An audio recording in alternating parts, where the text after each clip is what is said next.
hozir xonamdaman. Bitta kontent qilib bermoqchiman sizlarga. Kim qiziqayotgan bo'lsa, mana hovlilariga yerdan chiqib sepadigan mikroklimat bor-ku. O'sha vaqti kelibdi dam oladigan joyimda, Toshkent viloyatidaman, piramidada.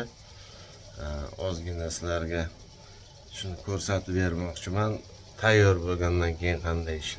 Mana ko'rayotgan bo'lsalaring, mana sepyapti. Bu vaqti bilan chiqadi yerdan. Qo'zi qoringa o'xshab sepib mana aylanyapti. Kimga qiziq bo'lsa mana ko'rib olinglar. Mana shunaqa sepadi.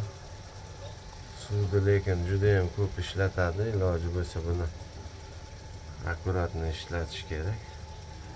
O'zimiz turgan joyimiz mana adirlarning ichida, piramidadamiz.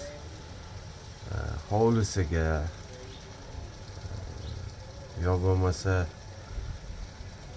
dachasi bo'lsa, mana shunaqa joylarga, daraxtlarning orasiga shunaqa qilsa bo'ladi. Mana yerdan chiqib gazonlaringni polivat qiladi.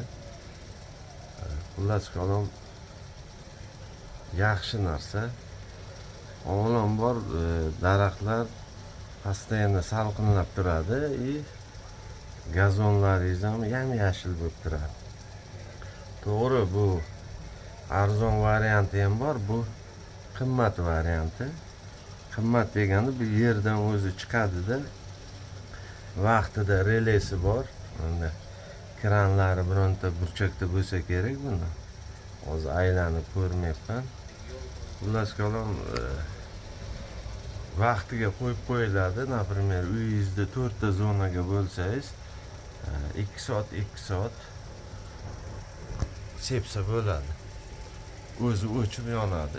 Например, ertalab soat 5 dami yo 8 dami, kechqurunmi o'zingiz vaqt qo'yib qo'ysangiz, zakonniy bo'lib ishlaydi.